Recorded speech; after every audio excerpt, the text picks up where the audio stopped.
నమస్కారం. లక్ష్మి చెప్పే కథలకు స్వాగతం. వీణులతో వీక్షించటానికి సిద్ధం కండి.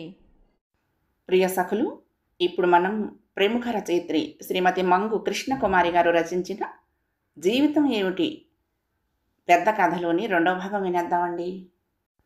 మనోరమ కొంచెం పెద్దదయ్యేసరికి ఇంట్లో వచ్చిన మార్పు ఏమిటంటే, మేనమామ సీతాపతి కాలేజీ చదువు కోసం తమ ఇంట్లోనే ఉండటం. కొడుకును చూసేందుకనో పట్నం పనులనో మరొక కారణంతోనో లక్ష్మీకాంతమ్మ ఆమె భర్త కూడా ఎక్కువ భాగం కూతురింట్లోనే ఉండటం మొదలుపెట్టారు. సంసార బాధ్యత భార్యకే వదిలేసిన కృష్ణస్వామి అత్తగారి రాకపోకలను పట్టించుకోలేదు. అందరి మధ్య గీలకల ఆడుతూ పాడుతూ పెరుగుతోంది విశాల. లక్ష్మీకాంతమ్మ మనోరమని సీతాపతిని దగ్గరగా చూస్తూ మురిసిపోయేది. ఉసేయ్, మను నా కోడలేనే అనేది కూతురుతో. చూద్దాంలేమ్మా, అప్పటికి తమ్ముడు ఏమంటాడో అని దాటేసింది భవాని. ఈ మాటలు మనోరమ చెవిన పడకపోయినా సీతాపతి విన్నాడు. కాస్త వయసు వచ్చిన సీతాపతికి తనకి ఆ ఇంట్లో హక్కు వచ్చిన ఫీలింగ్ వచ్చింది. సీతాపతి చదువు అవ్వటం, అన్ని ఉద్యోగాలకి ప్రయత్నాలు, పోటీ పరీక్షలు రాయటం చేస్తున్నాడు. అప్పటికి మనోరమ పెద్ద మనిషి అయింది. 10th పరీక్షలు రాసింది. ఇంటికొచ్చిన చుట్టాలు ఇరుగు పొరుగులు అందరూ మనోరమ సీతాపతి పెళ్ళామట కదా అనటం మనోరమ లేత మనసులో ఒక రకమైన భావోద్వేగము, సంచలనము కలిగిస్తున్నాయి. విశాల కూడా స్కూల్కి వెళ్తోంది. అనుకోని కుదుపు. ఉదరంలో శ్వాసకోశంలో నీరు చేరి కృష్ణస్వామి హాస్పిటల్ పాలయ్యాడు. భవానీ నెత్తి మీద పిడుగుపడ్డట్టే అయ్యింది. అటు భద్రావతి ఆమె భర్త పెద్దవాళ్ళయి ప్రయాణాలు చేయలేక రావటం మానేశారు. కృష్ణస్వామి పెద్ద కొడుకు కూతురు ఫంక్షన్కి వచ్చారు. సూర్యం ఉద్యోగంలో జాయిన్ అయ్యాడు కొత్తగా. సెలవులు లేవని ఒక్కరోజే ఉండి వెళ్ళిపోయాడు. రజని వచ్చింది. కదలకుండా ఉండిపోయింది, కానీ తన చదువు పాడవకూడదని 4 రోజులు కాగానే భవానీని తనను పంపించేసింది. కృష్ణస్వామి కొన్నాళ్ళు హాస్పిటలు, కొన్నాళ్ళు ఆఫీసు అన్నట్లయిపోయాడు.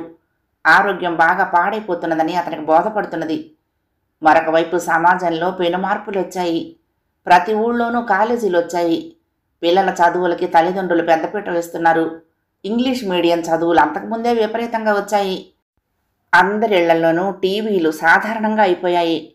ఆడవాళ్ల కబుర్లలో టీవీ ప్రోగ్రామ్స్ చోటు చేసుకున్నాయి.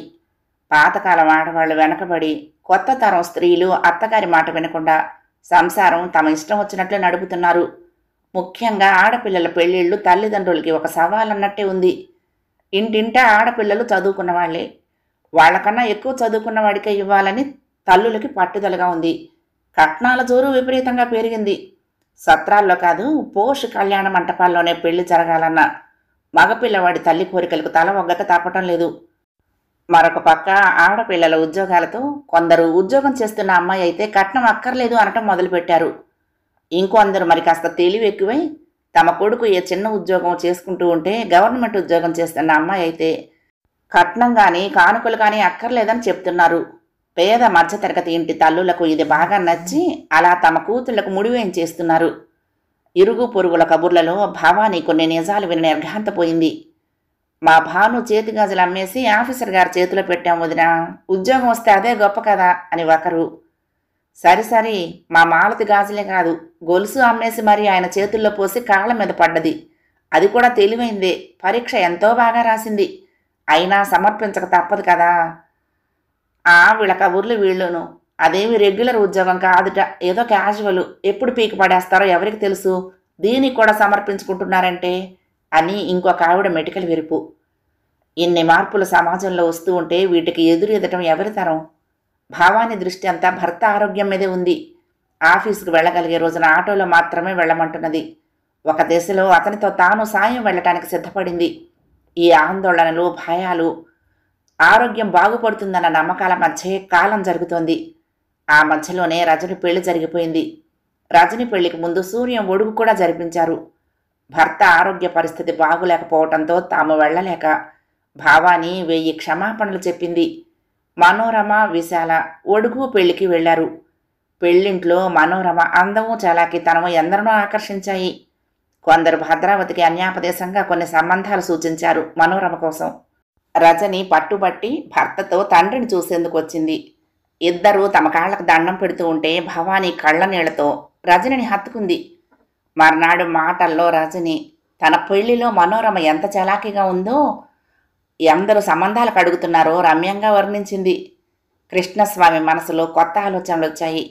రజని బయలుదేరుతూ ఉంటే భవాని కొత్త పెళ్లి కూతురికి చేయాల్సిన మర్యాదలన్నీ చేసింది.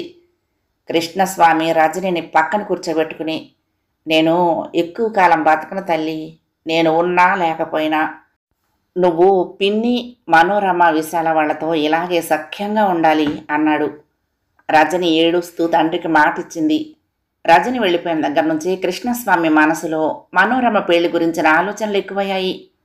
సీతాపతి 2-3 టెంపరీ ఉద్యోగాలు చేసి బ్యాంకులో ఆఫీసర్ ఉద్యోగం సంపాదించాడు. ఎక్కడా అతను నయా పైసా ఖర్చు పెట్టలేదు. దానికి లక్ష్మీకాంతమ్మ గర్వపడితే, భవాని ధర్మం బతికే ఉంది ఇంకా అంది. కృష్ణస్వామి సంతోషంగా అభినందించాడు. పూర్తిగా తల్లి పోలికలున్న సీతాపతికి సొంత అక్కైన భవానీకి తన మీద ప్రేమ లేదని, పరాయివాడైనా బావే తనను ఎక్కువగా ప్రేమిస్తాడని అనుకున్నాడు. కొన్ని అపోహలు మనసులో దూరకూడదు. చేరాయా ఓ పట్టాన వదలవు, వదుల్చుకోవటం అంత సులువు కాదు. సీతాపతికి మంచి ఉద్యోగం వచ్చి 6 నెలలైంది. కృష్ణస్వామి ఇక ఆగలేకపోయాడు. భవానీతో మొదట మనోరమని సీతాపతికిచ్చి పెళ్లి చేసే విషయం గురించి మాట్లాడాడు. మా అమ్మకైతే ఈ ఉద్దేశం ఉంది, నాతో ఇంతకుముందు అంది కూడాను. ఇంతకీ సీతాపతి మను కూడా ఒప్పుకోవాలి కదా అంది భవాని.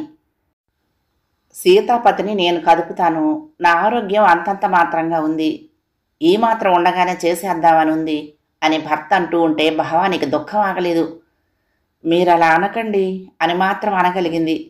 అప్పటికి మనోరమ ఇంటర్ పూర్తి చేసి కాలేజీ చదువుల ఆశ ఉన్నా ఇంటి పరిస్థితులు చూసి ఆ మాట పైకి అనకుండా హిందీ పరీక్షలకు ట్యూషన్లో జాయిన్ అయింది. తెలివైంది కాబట్టి అందులోనూ మంచి మార్కులు తెచ్చుకుంటున్నది.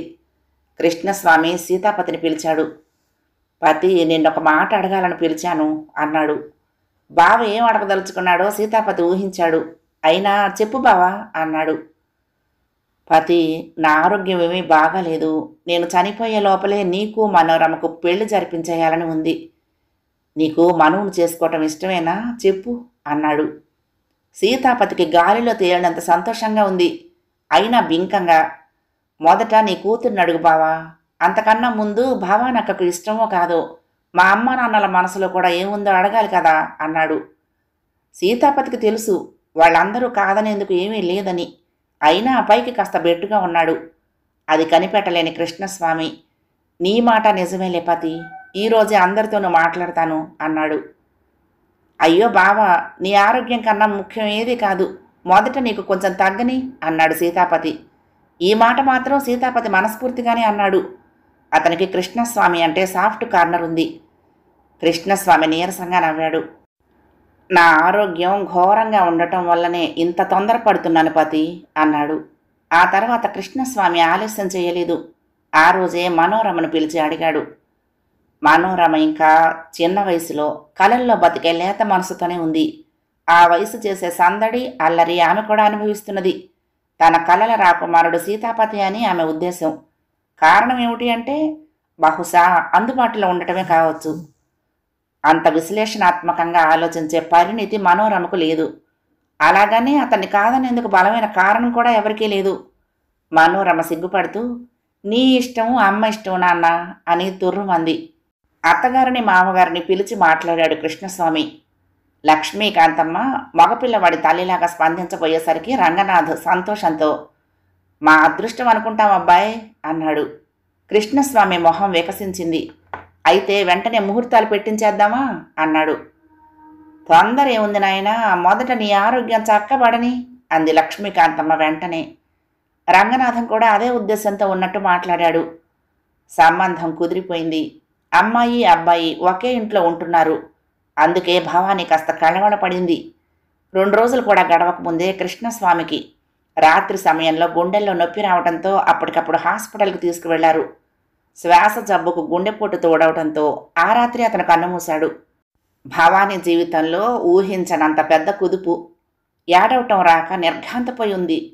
పిల్ల పెళ్లి చేద్దామని ముందు రోజే ఉత్సాహం చూపిన మనిషి ఎంత జబ్బుతో ఉంటే మాత్రం ఇలా నిష్క్రమించడం ఏమిటి?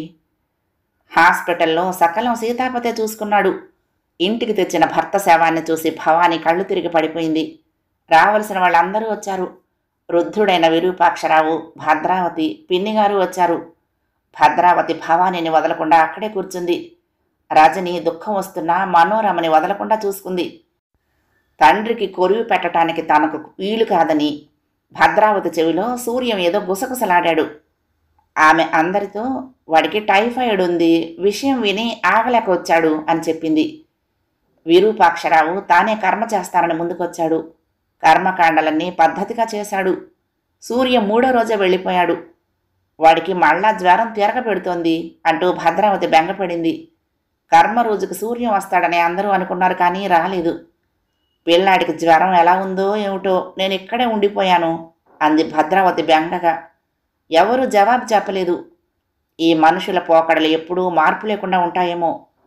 కృష్ణస్వామి మరణానికి ఒక చెంప భవానీ, మనోరమ కృంగిపోయి ఉంటే, ఇంకొక చెంప వచ్చిన బంధువులు, వచ్చేపోయే ఊళ్ళో వాళ్ళు రకరకాలుగా మాటలు మొదలుపెట్టారు. బావమరిదే కన్న కొడుకులాగా బాధ్యత పడ్డాడు, అసలు కొడుకేమో బావమరిదిలాగా ఉన్నాడు. ఎక్కువ మంది ఈ మాటే అనుకున్నారు. బావగారి మీద ఉన్న ఇష్టం కొద్దీ సీతాపతి పూర్తి బాధ్యత స్వయంగా నెత్తిన వేసుకుని ఏ లోటు లేకుండా కార్యక్రమాలు జరిపించాడు. విధాయకంగా ఆ 12 రోజులు ఉన్న విరూపాక్షరావు తర్వాత అందరికీ వందనాలు చెప్పి భవానీని ఓదార్చి భార్యను తీసుకుని వెళ్ళిపోయాడు. రజని ముందు రోజే బయలుదేరింది. లక్ష్మీకాంతమ్మ కూతురితో, మనము కొన్ని పద్ధతులు పాటించాలే భవానీ, పద మన ఊరు వెళ్దాము, నువ్వు పుట్టింటి గడప తొక్కాలి సుమా అంది. పుట్టింట్లో 4 రోజులే ఉండి భవానీ మళ్ళా తానింటికి బయలుదేరింది. తిరిగి వచ్చిన భవానీకి అసలు దుఃఖం, ఒంటరితనం ఏమిటో బోధపడింది. చాలా పెద్ద మార్పు వచ్చింది ఆమె జీవితంలో. అంతవరకే భవానీకి బోధపడింది. అసలు రాబోయే మార్పులు ఆమె ఊహకు అందలేదు. తాను కోలుకుని మామూలుగా అవ్వకపోతే ఈ పిల్లలు మరీ దిగులు పడిపోతారని భవానీకి తెలియని విషయం కాదు. అయినా కొన్నాళ్ళు లేవలేకపోయింది. లక్ష్మీకాంతమ్మ ఒక్క పని కూడా భవానీకి చెప్పకుండా తనే చేసుకుపోతోంది. మనోరమ చాలా సాయం చేస్తోంది. విశాల చిన్నదే అయినా తనకు తోచిన చిన్న చిన్న పనులు చేసేది. వరదలో కొట్టుకుపోతున్న వారికి పొల్లైనా అదే ఆధారం అవుతుంది. కాస్త వయసు మళ్ళీ పరాకు ఎక్కువై ఎటో చూస్తూ ఏదో ఆలోచిస్తూ ఉన్న వాళ్లకు ఏ వాచీనో దేవుడి బొమ్మో కనిపిస్తే అదో గుర్తులాగా మళ్ళీ మామూలు ప్రపంచంలోకి వస్తారు. ఒక్కోసారి దుఃఖం కమ్మేసి ఉన్నవారు అంతే. ఏదో ఒక చిన్న సంఘటనతో ఉలిక్కిపడి మామూలు అవుతారు. భవానీకి అదే జరిగింది. ఆ రోజు రాత్రి లక్ష్మీకాంతమ్మ భోజనాలు ఆలస్యమయ్యాయని కంగారు పడుతూ కంచాలు పెడుతోంది. అమ్మమ్మకు సాయం చేద్దామని విశాల పులుసు గిన్నె తెస్తూ దభీరణ ఎత్తేసింది. పులుసంతా ఒలికిపోయింది. అమ్మమ్మ ఏమీ అనకపోయినా అది బావురుమని ఏడుస్తూ ముందు గదిలోకి వచ్చింది. ఏదో ఆలోచిస్తూ కూర్చున్న భవానీ, ఏమైందమ్మా అని అడిగింది. విశాల చెప్పింది. విశాల మనసులో ఉన్నట్లుండి ఏదో ఆలోచన వచ్చింది. తను చెయ్యాల్సిన పనులు చెయ్యకే కదా పిల్లకి ఈ బాధ అనుకుంది. గబగబా లేచి వంటింట్లోకి వచ్చింది. అమ్మా, నువ్వు కూర్చో, నేను ఇక్కడ పని చేస్తానులే అంది తల్లితో. మర్నాటి నుండి తనను తాను మామూలుగా అయ్యేట్లు హెచ్చరించుకుంది భవానీ. భవానీ కాస్త ఇంట్లో తిరుగుతూ కొత్త ఆలోచనలు చేసింది. తండ్రి పోయిన ఏడాది లోపల కూతురు పెళ్లి చేస్తే అతనికి కన్యాదాన ఫలం దక్కుతుందని అంటారు. మనోరమ పెళ్లి చేసేస్తే కృష్ణస్వామి ఆఖరి కోరిక తీర్చినట్లవుతుంది. మరునాడే తల్లి దగ్గర ఈ విషయం కదిపింది. లక్ష్మీకాంతమ్మ వెంటనే అవును అనలేదు. కాసేపు ఆలోచిస్తున్నట్లుగా ఆగి, నువ్వు చెప్పింది కూడా నిజమేనే అమ్మాయి, తమ్ముడితో కూడా మాట్లాడు అంది. భవానీకి మరో కుదుపు తల్లి ఇలా అనటం. ఇక ఈ విషయం ఆలస్యం చేయటం ఇష్టం లేక తల్లిదండ్రులు, తమ్ముడు ముగ్గురు ఉన్నప్పుడు ఎత్తింది. రంగనాథం నొచ్చుకుంటూ, అయ్యో నేను నీలాగే అనుకున్నానమ్మాయి, మరీ నువ్వు దుఃఖంలో ఉండగా ఏమిటని అన్నాడు. నా దుఃఖం నాతో గాని పోదు నాన్న, ఆయన ఆఖరి కోరిక తీర్చాల్సిన బాధ్యత నాకున్నది కదా అంది. అలాగేనమ్మా, నీకు నచ్చినట్లే చేద్దాం సరేనా అని మాట ఇచ్చేశాడు తండ్రి. ఆ పాటికే సంతోషపడిపోయింది మనోరమ. ముందు గదిలో ఉంచిన నిలువెత్తు కృష్ణస్వామి ఫోటో దగ్గర నిలబడి కళ్ళనీళ్లు పెట్టుకుంది. అది చూసి సీతాపతి మొహం చెట్లించటం ఆమె గమనించలేదు. ఈ మధ్యలోనే సూర్యం పెళ్లి అయిపోయిందని, కులాంతరం పిల్ల కాబట్టి పెద్దలు ఒప్పుకోరని వాడు ఎవరికి చెప్పకుండా పెళ్లి చేసుకుని అమ్మాయిని ఇంటికి తెచ్చాడని కబురు తెలిసింది. భవానీ నిట్టూర్చి ఊరుకుంది. ఏ మనిషికి జీవితం అంతా ఒకేలా గడవదు. మార్పు చటుక్కుని వచ్చిందని అనుకుంటారు. కానీ జాగ్రత్తగా గమనిస్తే ఒక విషయం బోధపడుతుంది. ఈ మార్పుకు పునాది ఎప్పుడో పడే ఉంటుంది. తను సంసార జంఝాటంలో ఉన్నప్పుడు భావాని గమనించని విషయం ఏమిటంటే సీతాపతి మనోభావాలు. తమ్ముడంటే భావానికి ఎంత ప్రేమున్నా ఇద్దరి మధ్య సహజంగా ఉండాల్సిన చనువు ఆప్యాయతలు లేవు. ప్రత్యేకంగా ఎవరూ ఏమీ చెయ్యలేదు. ఆ కాలంలో ఉండే చాలామంది గృహిణిలాగా లక్ష్మీకాంతమ్మ కూడా మగపిల్లవాడని సీతాపతిని ఓ పాలు ఎక్కువ గారాబం చేసింది. ఆమె మాటలలో ప్రవర్తనలో కూడా ఎప్పటికైనా సీతాపతే తమను ఆదుకునేవాడని, మగపిల్లవాడు కాబట్టి అతనే ఎక్కువ తెలివైన వాడని అతనికి బాగా ఎక్కేలా చేసేది. పెద్ద అందకత్తె కాని అక్క మీద సీతాపతికి ఎప్పుడూ ఇష్టం రాలేదు. ఆమె పెళ్లి గురించి తల్లిదండ్రులు బెంగ పెట్టుకోవడంతో భవానీదే తప్పు అన్న అభిప్రాయం సీతాపతికి వచ్చింది. ఇలాంటి అక్కను పెళ్లి చేసుకోవటమే కాక ఆమెకు అంత గౌరవం ఇవ్వటంతో బావ కృష్ణస్వామి చాలా గొప్పవాడన్న ఫీల్ వచ్చింది. అదే కాక తనను ఆదరించటం, చదువు చెప్పించి ఇంత వాడిని చేసిన బావ మీదే అతనికి చాలా కృతజ్ఞత ఉంది. దీని వెనక భవానీ హస్తం ఉందని అతనికి ఏనాడూ బోధపడలేదు. ఇంకా మనోరమ మీద అతనికి ఎనలేని ఆకర్షణ ఏర్పడింది. తన ప్రతిభకు అందానికి ముచ్చటపడి కృష్ణస్వామి తనను అల్లుడిగా చేసుకుంటున్నాడనే నమ్మాడు. తన చరిష్మాకి మనోరమ మైమరిచిపోయిందనే అతని ఉద్దేశం. ఇన్నింటి మధ్య మనోరమ అంటే అతనికి విపరీతంగా ఇష్టం ఏర్పడిందన్నది కూడా నిజమే. విశాల బాధ్యత తమదే అన్న భావం కూడా ఉంది సీతాపతికి. పెళ్లికి ముందే సీతాపతి మనోరమని హిందీ ట్యూషన్ మానేయమన్నాడు. ఆమె చేత కృష్ణస్వామి పనిచేసిన ఆఫీసులో ఉద్యోగానికి ఫ్యామిలీ గ్రౌండ్స్ మీద అప్లై చేయించాడు. ఒకసారి ఇంటర్వ్యూకి కూడా మనోరమ వెళ్ళింది. భావాని చాలా సంతోషపడింది తమ్ముడి బాధ్యతకు. మనోరమ పెళ్లికి పీటల మీద ఎవరు కూర్చుంటున్నారన్న ప్రశ్న వచ్చింది. భావాని తెల్లబోయింది తల్లి ప్రశ్నకు. నిజమే, తన తల్లిదండ్రుల్ని అడగలేదు. వాళ్లే పెళ్లి కొడుకు తల్లిదండ్రులు కాబట్టి. పోనీ భద్రావతిని అడుగుదామన్నా రజని పెళ్లికి ఆవిడ ఆపసపాలు పడ్డదని విన్నది. ఇటు కృష్ణస్వామికి చిన్నతనంలో తండ్రి పోవటంతో తోడబుట్టిన వాళ్ళు లేరు. ఏం చెయ్యాలా అని ఆలోచిస్తూ మళ్లీ కళ్ళనీళ్లు పెట్టుకుంది. ఎవ్వరూ ఊహించనట్లు రజని ముందుకొచ్చింది. నాకు చాలా ఇష్టం పిన్ని. మను పెళ్లికి మేము పీటల మీద కూర్చోవటం నా అదృష్టమే. ఈ అవకాశం నాకు ఈ పిన్ని అంది. భావాని కళ్ళ నీళ్ల మధ్య రజనిని కౌగిలించుకుంది. మనోరమ పెళ్లి కళకళ్లాడుతూ జరిగిపోయింది. పెళ్ళైన 10 రోజులకే మనోరమకు ఉద్యోగం వచ్చింది. సీతాపతి స్వయంగా తీసుకువెళ్లి ఆఫీసులో అందరినీ పరిచయం చేసుకున్నాడు. తన భార్య అని పరిచయం కూడా చేశాడు. ఇంట్లో ఇద్దరు స్త్రీల జీవితాలు కొత్త మలుపు తిరిగాయి. మార్పు అనివార్యం. జీవిత గమనాన్ని మరింత సౌఖ్యవంతం చేసి కొత్త ఆనందాన్నిచ్చేదే మార్పు. కొందరికి మోదం, కొందరికి ఖేదం. ఇదే జీవితం. మార్పు అనివార్యమైనా సరే తన జీవితంలో మొదలైందని పోల్చుకుందుకు ఎవరికైనా కొంత సమయం పడుతుంది. పక్క వాళ్ల విసుగో కసురో పడినప్పుడే, ఇన్నాళ్ళు లేని ఆధిపత్యం వాళ్ళు చూపిస్తున్నప్పుడే కాస్త అర్థమవుతుంది మార్పు వచ్చిందని. ఇటు భావానికి అటు మనోరమకి కూడా అదే జరిగింది. మనోరమ పెళ్ళైన తర్వాత ఇంటికొచ్చే అతిథుల్లో ఒక ఆవిడ భావానీతో నవ్వుతూ, భవానీ, కూతుర్ని తమ్ముడికిచ్చి చేశావు. నీకు ఆడబిడ్డ లాంఛనాలు నష్టం కాదే అంది హాస్యంగా. చటుక్కున లక్ష్మీకాంతమ్మ అందుకుంది. దానికైనా ఏమిటి నష్టం? నాకు అత్తగారి లాంఛనం నష్టం కాదుటే అంది. ఇలాంటి మాటలు తల్లి నోటి వెంట అంతకుముందు 2-3 సార్లు విన్నది భావాని. తను ఏం లోటు చేసిందని తల్లిదండ్రులకి. వారికి సీతాపతికి చాలా ఖరీదైన బట్టలు కొన్నది. 5 రకాల స్వీట్స్ చేయించి అరటిపళ్ళ గేల, కొత్త చీర పెట్టి మరీ ఇచ్చింది. సాంప్రదాయకంగా మనోరమని తన పుట్టింట్లో దింపింది.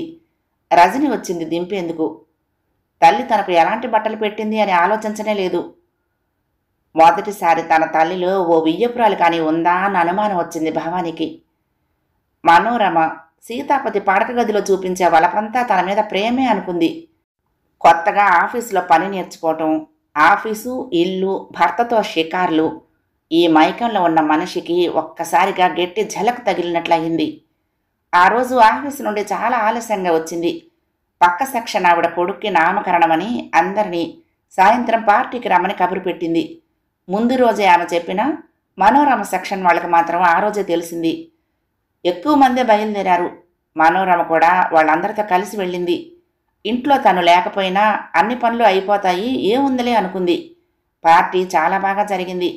మాటల్లో పడి ప్రతి ఒక్కళ్ళు లేటుగానే బయలుదేరారు పార్టీ నుండి. మనోరమ ఇంకో ఆవిడ ఒకే ఏరియా కావటంతో ఆవిడ ఇంటి దాకా వచ్చి దిగబెట్టింది.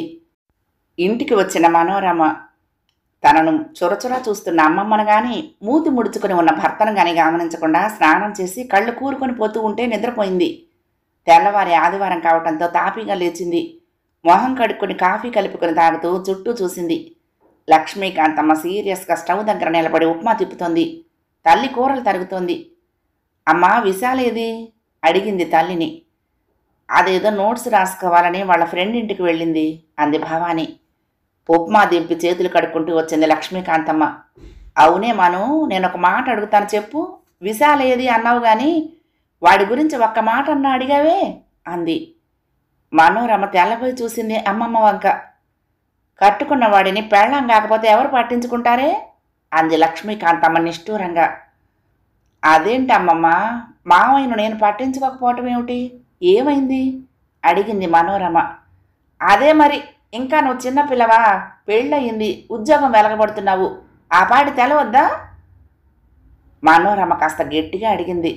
అంత తప్పు నేనేం చేశానమ్మమ్మ, సరిగ్గా చెప్పు. అవునే తల్లి, నేనంటే అమ్మమ్మని ముసలమ్మని. ఏదన్నా సర్దుకుపోక చేసేదే ఉంది. కనీసం మొగుడినైనా గౌరవించొద్దా? పెళ్లికి ముందులా మావ నువ్వు అని ఇవే పిలుపులా? విన్నవాళ్ళు నవ్వరు అంది బొగ్గలు నొక్కుంటూ. మనోరమ్మ తెల్లబోయింది. అయినా మీ అమ్మ నీకు ఏమీ చెప్పదే. దానికి నేను ఎన్ని బోధపరిస్తే ఇంత చక్కగా కాపురం చేసుకుంది. మరి నీకు అది చెప్పాల్సినవేమీ చెప్పకపోతే ఎలా అంది లక్ష్మీకాంతమ్మ. భావాని పెద్దగా ఆశ్చర్యపడలేదు. తల్లి వరస ఆమెకు బోధపడుతూనే ఉంది. ఆమె ఇప్పుడు తన తల్లి మనోరమ అమ్మమ్మ కాదు. ఆమె తనకు వియ్యపురాలు, తన కూతురికి అత్తగారు అంతే. తనకి తల్లి పద్ధతులు చెప్పిందా? ఆవిడ మాటలు తను నమ్మి అలాగే ఉంటే కృష్ణస్వామి తనను ఇంతగా ప్రేమించి ఉండేవాడా? రజని తనకు ఇంత మాలిమై ఉండేదా? భావాని పొంగి పొరలే దుఃఖాన్ని తనలో దాచుకుని పైకి మామూలుగా అంది. అమ్మా మనం కొన్ని ధర్మాలు పాటించే కుటుంబ వ్యవస్థలో ఉన్నాము. భర్త మేనత్త కొడుకే అయినా మేనమామే అయినా ఏమండి మీరు అనటమే సాంప్రదాయం. నీకు ఇంకా చిన్నతనం, తాపీగా చెప్దామని ఊరుకున్నాను. నెమ్మది మీద నీ అలవాటు మార్చుకో తల్లి. అమ్మమ్మని కూడా అత్తగారిని చూసినట్లు చూడాలి. ఇది వరకటి ప్రేమ ఆప్యాయతలకు గౌరవం కలవాలి అంది. లక్ష్మీకాంతమ్మ కాస్త మొహం మార్చుకుని అంది. మొదట మొగుణ్ణి గౌరవించని నాదే ఉందిలే అంటూ మొదలెట్టి ఓ దండకం చదివి ఆపింది. ఇంట్లో యాజమాన్యం మార్పిడి జరిగింది. అంతకుముందు అంతా అల్లుడి ఇంట్లో మొహమాటంగా తిరిగిన అత్తగారు ఇప్పుడు ఇంటికి తానే యజమానురాల్లాగా ప్రవర్తిస్తోంది. బావ దగ్గర వినయంగా మొహమాటంగా తిరిగిన బావమరిది ఇప్పుడు ఇంటికి తిరుగులేని యజమాని. కొంచెం చూపు వినికిడి కూడా తగ్గిన రంగనాథం ఆధ్యాత్మిక చింతన పెంచుకుని గృహ విషయాలు పట్టించుకోవటం మానేశాడు. పెద్ద కూతురిగా అమ్మా నాన్నల కంటి వెలుగులా తిరిగిన మనోరమ అత్తింటికి వచ్చిన కొత్త కోడలయ్యింది. విశాల మాత్రం అందరికీ కంటి వెలుగే. వయసు జ్ఞానంతో పాటు అనుభవం కూడా వస్తోంది దానికి. ఇందరి మధ్య భవానీకి తన పరిస్థితి ఏమిటి అన్నది కూడా బోధపట్టం లేదు. సీతాపతికి భవానీ అంటే ఏమాత్రం కెట్టకపోవటం భవానీకి మాత్రమే బోధపడుతున్నది. ఆమె అంతకి తన వల్ల ఏం తప్పులు జరిగాయో తెలిస్తే దిద్దుకుందామనే ఆలోచనలోనే ఉంది. తప్పు ఒప్పులతో సంబంధం లేకుండానే నచ్చకపోవటాలు ఉంటాయన్న గ్రహింపు భవానీకి రాలేదు. ఆమె రకరకాల ఆలోచనలతో సతమతం అవుతున్నది. తమ్ముడు తనను చూస్తేనే మొహం చెట్లించుకుంటాడు, అక్క అని పిలవడు. తను అంత పెద్ద తప్పు ఏం చేసింది? సీతాపతికి ఏనాడు భావానితో గట్టి బంధం లేదు. ఇప్పుడు ఇంటి అల్లుడవ్వటం. భావానిని ఒక అత్తగారిలాగా మాత్రమే భావించుకుంటున్నాడు. సగటు మగవాడికి ఉండే పురుషాహంకారం, తనే ఇంటికి యజమానిని అన్న ధీమా ఏర్పడటం. నిస్సంకోచంగా భావాని మీద ఏర్పడ్డ అయిష్టత ప్రదర్శిస్తున్నాడు. మిగతా అందరితో మామూలుగా ఉండటంతో ఎవరూ ఈ విషయం పాటించుకోలేదు. ఇటు మనోరమకి ఒక పక్క అమ్మమ్మ అత్తగారు అవ్వగానే ఇంకొక పక్క అంతవరకు ఆప్యాయత ప్రేమ మాత్రమే చూపించిన సీతాపతి వేరేగా మాట్లాడటం అర్థమయ్యేది కాదు. అమ్మమ్మ చేసిన బోధల పచ్చి ఆరకముందే సీతాపతి భర్త రూపంలో మరొక ప్రశ్న వేశాడు. నిన్న నువ్వు ఎన్ని గంటలకు వచ్చావో గుర్తుందా అన్నాడు. నిన్న మా కొలీగ్ ఇంట్లో పార్టీ అని అప్పటికప్పుడు కబురు పెట్టారు. అందరం అలా వెళ్ళిపోయాం. అందుకే లేట్ అయింది. నేను వచ్చేసరికి నువ్వు నిద్రపోయావు. ఇక చెప్పేందుకు అవకాశం ఏది అంది మనోరమ. అంతవరకు విన్న బోధల వలన తిక్కగా ఉన్నప్పుడే మరొక జవాబు చెప్పాల్సి రావడంతో మనోరమ కూడా జోరుగానే జవాబు చెప్పింది. సీతాపతిలో ఆగ్రహం కట్టలు తెంచుకుంది. నువ్వు ఇంకా అమాయకురాలివి అనుకోవటం నాదే పొరపాటు. ఇప్పుడు నువ్వు ఇంటి కోడలివి, గృహిణివి, వేళకింటికి రావాలి. అసలు అప్పటికప్పుడు రమ్మనమని పిలిచిన వాళ్ళదే తప్పు. అలాంటప్పుడు నువ్వు నీకు కుదరదని కబురు పెట్టి ఇంటికి వచ్చేయొద్దా అని అరిచాడు. ఇంటి దగ్గర అంత కొంప మునిగిపోయే పనేవీ లేదు. ఈ జవాబు చెప్పే సాహసం మనోరమ చేయలేకపోయింది. మొదటి తప్పును క్షమించిన వాడిలా మొహం పెట్టి పక్కకు తిరిగి పడుకున్నాడు సీతాపతి. ఆ తర్వాత మనోరమ వారం రోజుల లోపలే సీతాపతిని మామయ్య అని పిలవటం మానేసింది. ఏమండి మీరు అనటం మొదలుపెట్టింది. సీతాపతి ఈ పిలుపుకు ఆనందపడ్డాడు. ఇంటికి వచ్చిన వాళ్ళు కూడా మనోరమ తెలివైంది, ఎంత చక్కగా మారిందో అంటూ ఉంటే మనోరమ తనలో తానే నవ్వుకుంది. పైకి మామూలుగా తిరుగుతున్న మనోరమ మనసులో ఒక గీత గీసిన తేడా వచ్చింది. ఫలితం భార్యాభర్తలిద్దరికీ దేనికో దానికి వాదనలు వస్తూనే ఉన్నాయి. లక్ష్మీకాంతమ్మ ఎప్పుడు మనవరాలిది తప్పని తేలుస్తుంది. భార్యాభర్తల తగవుల్లో జోక్యం చేసుకోకూడదు, వాళ్లే సర్దుకుంటారు అనుకుని భవాని తనలో తానే బాధపడి ఊరుకుంటుంది. భవాని తనిక మీదట ఆలోచించాల్సింది పెద్ద కూతురు గురించి కాదు, విశాల గురించి అని మొదటిసారిగా అనుకుంది. ఆమె ఆలోచనలకు తగ్గట్టుగానే విశాల పెద్ద మనిషి అయి భవానికి పని పెట్టింది. విశాల విషయంలో సీతాపతి ఎలాంటి తక్కువ చేయడు. దాన్ని ఓ చెల్లిలాగా కూతురులాగా స్వీకరించాడు. విశాలకు చాలా ఘనంగా వేడుకలన్నీ జరిపించాడు. విశాల విపరీతంగా పుస్తకాలు చదవటంతో వయసుకు మించిన పరిణితి సాధించింది. లక్ష్మీకాంతమ్మ కోరుకున్నట్లు మనోరమకు ఏడాది లోపలే నెల తప్పలేదు. చిన్న ఆపరేషన్ అవసరమైంది. నెల తప్పేసరికి 2 ఏళ్లు దాటింది. అందరూ సంతోషించారు. లక్ష్మీకాంతమ్మ బాధపడుతూ, ఏమిటో పిల్లకి ఒక అచ్చట ముచ్చట లేదు, పుట్టిల్లు అని దానికి లేనే లేదు. భావానికి మేము ఎన్ని వేడుకలు చేశాము అంది మనోరమ లేనప్పుడు. ఎవరికి ఎంత ప్రాప్తం అంతేనమ్మా అన్నాడు సీతాపతి విరక్తి పెట్టుకున్నట్లు. భావాని నిర్ఘాంతపోయింది. తల్లి ఎత్తుపొడుపు, తమ్ముడు సమర్థింపు ఆమె మనసును గాయపరిచాయి. నిజానికి ఎవరింట్లో ఉంటున్నారు? ఇదే కృష్ణస్వామి బ్రతికుంటే వీళ్ళందరూ వేరే ఇల్లు తీసుకుని వెళ్ళిపోయి ఉండరా? ఒకవేళ తల్లి తమ్ముడు తన కూతురు పెళ్లికి ఈ ఇల్లు కట్నంలో ఇచ్చేసింది అనుకుంటున్నారా? ఆలోచిస్తూ ఉంటే ఇదే నిజం అనిపిస్తున్నది. మనోరమకు 6 నెలలు నడుస్తూ ఉంటే భావాన్ని తల్లితో చెప్పింది. అమ్మా, నేను దగ్గరలోనే చిన్న ఇల్లు తీసుకుని విశాలతో వెళ్ళిపోతాను. మనోరమని పుట్టింటికి తీసుకువెళ్ళినట్లు ఉంటుంది అంది. లక్ష్మీకాంతమ్మ ఉలిక్కి పడింది. అలా ఎందుకే? నేనేదో మాట వరుసకి మనువుకి పుట్టింటి సరదాలు తీరలేదు అన్నానంతే. దానికి నువ్వు వేరే వెళ్ళిపోవటం ఏమిటి అంది. నువ్వు అన్నా అనకపోయినా నిజం అదే కదమ్మా. తమ్ముడు ఎంతకని మా బాధ్యత పడతాడు అంది. అదేమిటే, వాడు నువ్వు అన్నా వాళ్ళ బావన్నా ఇంత ప్రేమ చూపిస్తూ ఉంటాడు. నువ్వే పరాయం చేసి మాట్లాడుతున్నావు. వాడు వింటే ఎంత బాధపడతాడు అంది. తప్పు తన మీద పెట్టిన తల్లి మాటలకు ఏమనాలో తెలియలేదు భావానికి. అయినా ఈ ఇల్లు నీది, వేర్లు పడితే వెళ్ళిపోవలసింది మేమే కాదు అంది లక్ష్మీకాంతమ్మ. తనకు మనసులో అనిపించిన మాటే తల్లి అంటే భవానీకి సిగ్గేసింది. అలా అనకమ్మా అంది పైకి. అప్పటికి భవానీ వేరే వెళ్ళటం అన్న విషయం వెనకపడింది. అన్నిటికీ జవాబు చెప్పే సమర్థురాలు కాలం. ఈ సత్యం తాపీగా అయినా అందరికీ బోధపడుతుంది. చందమామ లాంటి ఆడపిల్లను కన్నది మనోరమ. సీతాపతి కూతురికి నవీన అని పేరు పెట్టాడు. మనోరమకి కూడా నచ్చటంతో ఎలాంటి అభ్యంతరమూ పెట్టలేదు. మనోరమ ఆఫీసుకు వెళ్ళిపోతే నవీన బాధ్యత అంతా భవానీదే. లక్ష్మీకాంతమ్మకు ముసలితనం వస్తోంది. మనవరాలు ముని మనవరాలు అయిన నవీనను ముద్దు చేయటమే కానీ బాధ్యత పడలేకపోతోంది. భావానికి ఇటు వంట పనితో అటు నవీన పనితో క్షణం తీరికలేనట్లయిపోయింది. నవీన నవ్వులు కేరింతలు చూస్తూ మురిసిపోతోంది. మనుషులను పోల్చిన దగ్గర నుంచి నవీన విశాల దగ్గరికి ఎక్కువగా వెళ్తోంది. అవునే, ఇంట్లో అందరికన్నా అదే చిన్నది, నవీనకు అదే నచ్చుతుంది అంది లక్ష్మీకాంతమ్మ నవ్వుతూ. నవీన తెచ్చిన కొత్త వెలుగుల్లో ఇంట్లో సమస్యలు కొన్ని తాత్కాలికంగా వెనక్కి పడ్డాయి. విశాల నవీనతో తెగ ఆడుతుంది.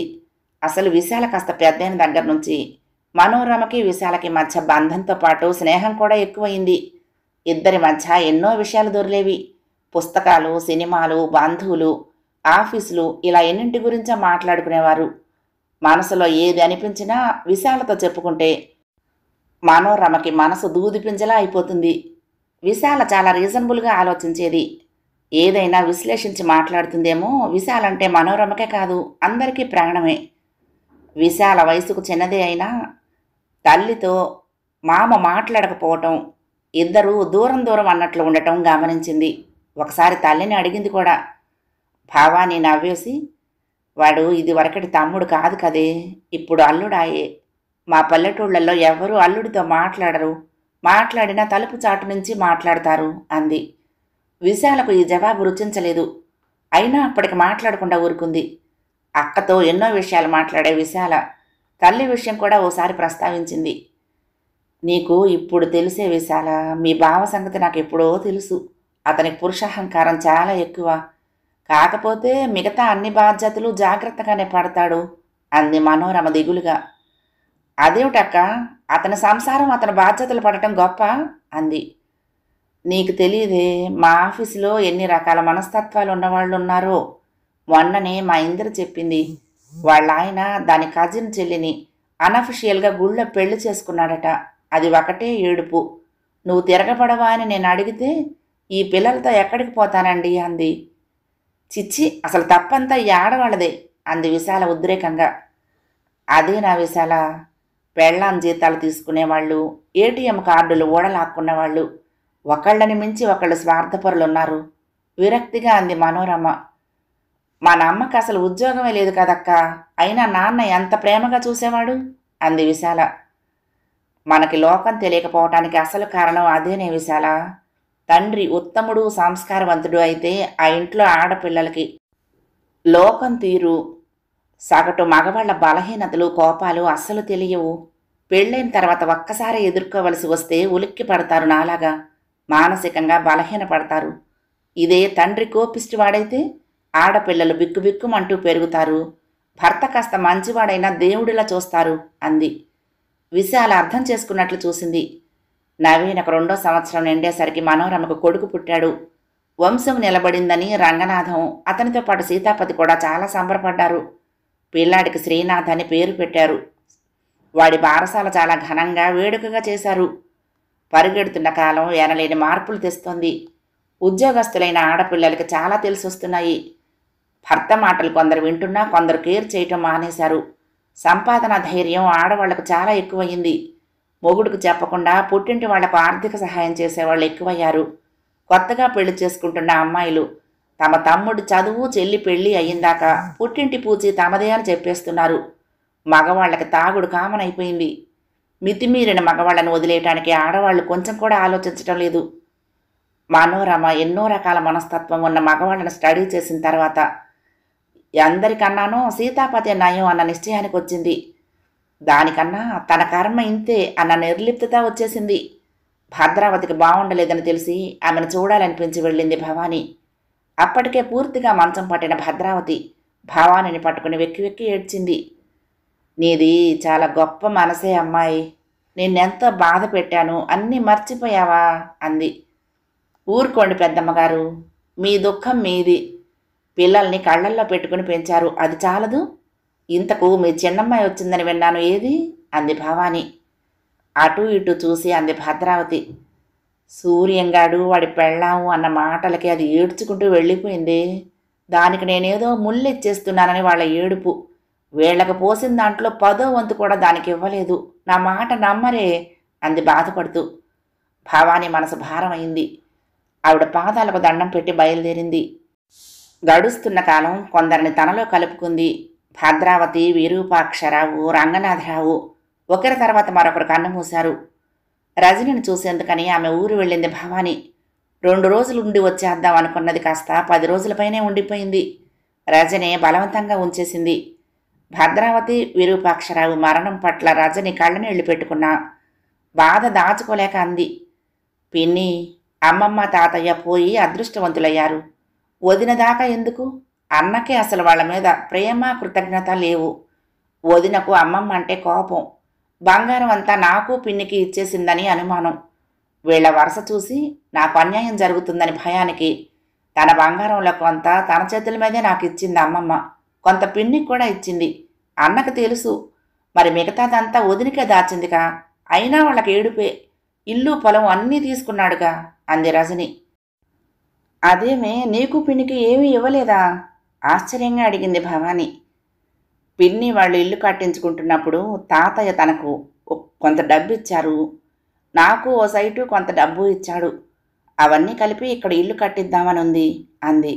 ఆమెకు 2 కొడుకులు. పిన్ని, ఇప్పుడు నువ్వు ఉంటున్న ఇంటి పక్క ఖాళీ జాగా అంతా మీదే కదా, అక్కడ చిన్నపాటి ఇల్లు కట్టుకోకూడదు? విశాలకు పెళ్లి చేసినా దానికి ఒక పుట్టిల్లు అని ఉంటుంది. మనుని వదిలి ఉండక్కర్లేదు, కలిసి ఉండక్కర్లేదు. దానికి ఒక ఇల్లు అంటూ ఉంటుంది. ఆలోచించు పిన్ని. నాకు అన్నకి నాన్న బతికున్నప్పుడే ఇవ్వాల్సింది ఇచ్చారు. ఇంక ఏమీ అవసరం లేదు. ఇలా కడితే మనుకి విశాలకి చెరొక ఇల్లు ఉంటుంది కూడా కదా అంది. భవానీకి ఈ సలహా చాలా నచ్చింది. తిరిగి వచ్చిన దగ్గర నుండి ఈ విషయమే ఆలోచిస్తున్నది. అటు తమ్ముడు తనతో ఎప్పటి నుంచో అంటి ముట్టనట్లే ఉంటున్నాడు. అతనికి తను వాళ్లతో కలిసి ఉండటం ఇష్టం లేదని భవానీకి ఎప్పుడో బోధపడింది. భవానీ ఆలోచనలు తెగి తమ్ముడు కూతురుతో తన ఆలోచన చెప్పింది. బావుందమ్మా, ఈ ఇల్లు నీది, వేరే వెళ్లాల్సి వస్తే మేమే వెళ్ళాలి కదా అంది మనోరమ. ఇల్లు ఎవరిది ఎవరిది కాదు అని కాదమ్మా, ఇది మీ నాన్న ఆస్తి. నీకు విశాలకి సమానంగా హక్కు ఉంది. ఇక విశాల పెళ్లి చేయాలి. అంతకుముందే ఇల్లు పూర్తయితే ఇక్కడే కాబట్టి అవసరమైతే అటు ఇటు తిరుగుతాము. ఎవరికి ఎక్కడ నచ్చితే అక్కడ ఉంటాము. మిమ్మల్ని వదిలిపెట్టి నేను మాత్రం ఉండగలనా అంది. విశాల విపరీతంగా సంతోషించింది తల్లి ఆలోచనకి. రజనక్క చాలా బాగా చెప్పిందమ్మా. అసలు ఈ పని నువ్వు ఎప్పుడో చేసి ఉండాల్సింది. ఎవరి మటుకు వాళ్ళు ఉంటూ అవసరానికి కలుస్తూ ఉండటమే సరైన పని. నీకెందుకు తట్టలేదు ఇంతవరకు అంది తల్లితో ఎవరూ లేనప్పుడు. ఏ ఆలోచనైనా నష్టంలో నుంచే వస్తుంది విశాల. ఈ ఇల్లు మీ నాన్నది. అంత టక్కున వెళ్ళిపోతాను అని అనాలని తట్టలేదు అంది. మనింటి బంధాలు ఇలా అవటంలో మామ అమ్మమ్మల పాత్ర ఏముందో తెలియటం లేదమ్మా. టోటల్లీ మనం రాంగ్ కాంబినేషన్ ఏమో అనిపిస్తున్నది అంది విశాల. నా జీవితంలో ఎన్నో ఇలాగే ఎవరికి జరగనివి జరిగాయమ్మా. మొదట్లో అంతా భద్రావతి పెద్దమ్మగారు నా మీద అత్తగారి పెత్తనం చేశారు. ఏం చెయ్యాలో ఎవరికి చెప్పాలో నాకు తెలియలేదు. అలాగే మీ నాన్న పోయిన తర్వాత అక్కకి ఇంట్లో సంబంధం చేశాము. వాళ్ళని వేరే పెట్టాలి అని కానీ నేను బయటకు పోవాలి అని కానీ తట్టలేదు. ఎవరం కలకాలం కలిసి ఉండలేము. ఎవరి తప్పు లేదు. ఎవరి జీవితంలోనైనా వాళ్ళు చేసిన తప్పులు తర్వాత తరానికి ఎప్పుడూ గుణపాఠాలే అంది భవాని. సీతాపతికి పెద్దగా అభ్యంతరం పెట్టాలి అనిపించలేదు. అక్క ఆలోచన అతనికి కూడా నచ్చింది. ఇలా అయితే ఎవరిళ్లల్లో వాళ్ళు ఉండొచ్చు, కావాలంటే కలవను వచ్చు. అందరూ అవును అన్న తర్వాత మనోరమ మరేమీ అనలేకపోయింది. అప్పుడే విశాల రహస్యంగా మనోరమ దగ్గర ఒక విషయం ఊదింది. విశాల స్నేహితురాలు సరోజ మనోరమకు బాగా తెలుసు. ఆమె అన్న నందవిహారి బ్యాంక్ ఆఫీసర్. విశాలను చేసుకోవాలని ఉందని చెల్లి చేత రాయపారం చేశాడు. మనోరమ ఆత్రంగా, మరి అమ్మకు చెప్పవే, అన్నీ కనుక్కోవాలి కదా అంది. అతను చాలా మంచివాడక్క. నాకు ఇష్టమే అయినా ఇప్పటి నుంచి బయట పెట్టను. మొదట అమ్మ అనుకున్న ఇల్లు అవ్వని. సొంత ఇంట్లో అమ్మ కొన్నాళ్ళు తిరిగిన తర్వాతే చెప్తాను. అక్కడే అన్ని పనులు చేయండి అమ్మ సొంత ఇంట్లో. మీ అందరి చేతి మీదుగా నా పెళ్ళి అవ్వాలి అంది. మనోరమకి విశాల ఆలోచనల్లో వాస్తవం ఉందనిపించింది. అదే కాదు, కొత్త ఇంట్లోకి తల్లి చెల్లి వెళ్ళినా తాము ఆఫీసులకు వెళ్ళినా పక్కనే కాబట్టి పిల్లలు అమ్మమ్మ దగ్గర ఉంటారు. తాము ఇంటికి తిరిగి వచ్చే వరకు వారి ఆలన పాలన గురించి బెంగ ఉండదు. పిల్లలు కూడా మరీ పసివాళ్లు కాదు. కాకపోతే పుట్టిన దగ్గర నుంచి తల్లితో కలిసి ఉండటంతో గుండె చేరువవుతున్నది. ఇలా అంటే విశాల ఒప్పుకోవటం లేదు. మొదట్లో అలాగే ఉంటుందక్క. అలా బాధ అనిపించకపోతే ఇక బంధానికి అర్థమే ఉంది అంది. ఇల్లు శరవేగంగా కట్టించాడు సీతాపతి. భవానీ ఇల్లు పూర్తయి ఆమె వెళ్ళటానికి ముందు లక్ష్మీకాంతమ్మకు దుఃఖం పొంగి వచ్చింది. భవానీ మీద మాతృప్రేమ ముంచుకొచ్చింది. అయితే తల్లి, నిజంగా నీ ఇంటికి వెళ్ళిపోతావా? నేను ఎలా ఉండాలి? ఏనాడైనా నిన్ను వదిలి ఉన్నానటే అంది ఏడుస్తూ. అమ్మా, నా చిన్నప్పుడు నువ్వొక సామెత చెప్పేదానివి. 100 ఏళ్లకైనా వేర్పాటు తప్పదు, 1000 ఏళ్లకైనా వేరుకుండా తప్పదు అనేదానివి. అదేనమ్మా మన ఇంట్లో ఇప్పుడు జరుగుతోంది. ఇప్పుడు మాత్రం వదిలి ఏమంత దూరం వెళ్తున్నానమ్మా? పక్కనేగా. కావాలంటే నువ్వు కూడా వచ్చి తల్లికి చేయటం నాకు ఆనందమే అంది భవానీ. కళ్ళు తుడుచుకుంది లక్ష్మీకాంతమ్మ. ఇల్లు చూసి గెంతులు వేసింది విశాల. తల్లిని చుట్టేసింది. అబ్బా, మన ఇల్లు ఎంత బాగుందమ్మా. నాకు ప్రాణం హాయిగా ఉంది. అమ్మా, ఈ పని నువ్వెప్పుడో చేసి ఉండాల్సింది అంది సంతోషంగా. నిజమే, బాగా పండితే గాని పండు చెట్టును వదలదు. తను అంతేనేమో. విశాల కళ్ళ నిండా కలలు. కలలో నందవిహారీ తాను ఆ ఇంట్లో సరదాగా తిరుగుతున్నారు. తాను, విహారి, అక్క, మావ అందరూ వ్రతం చేసుకుంటూ ఉంటే తల్లి సంతృప్తిగా చూసుకుంటున్నది. ఇంటికి భవానీ కోరిక మీద భవానీ కృష్ణ నిలయం అన్న పేరు పెట్టారు. మనోరమ, రజని నీళ్ల బిందెలు పట్టుకుని కొత్తింటి చుట్టూ తిరిగారు. గృహప్రవేశం పీటల మీద కూర్చోవటానికి రజని ఒప్పుకోలేదు. నువ్వు పతి కూర్చోండే, మేమిద్దరం చాలా శుభకార్యాలు చేశాంలెద్దు అంది. సన్నాయి మేళం వాయిస్తూ ఉంటే ఒక్కొక్కరు ఒక్కొక్క మంగళ ద్రవ్యాలు పట్టుకుని లోపలికి నడిచారు. రజని కొడుకులు, మనోరమ పిల్లలు కలిసి నవ్వుతూ తుళ్ళుతూ లోపలికొచ్చారు. తర్వాత తరమంతా తమదే అని వాళ్ళకి ఆ నిమిషాన తెలియకపోయినా వాళ్ళ కళకళలు, కేరింతలు చూస్తూ ఉంటే అందరికీ బోధపడుతోంది.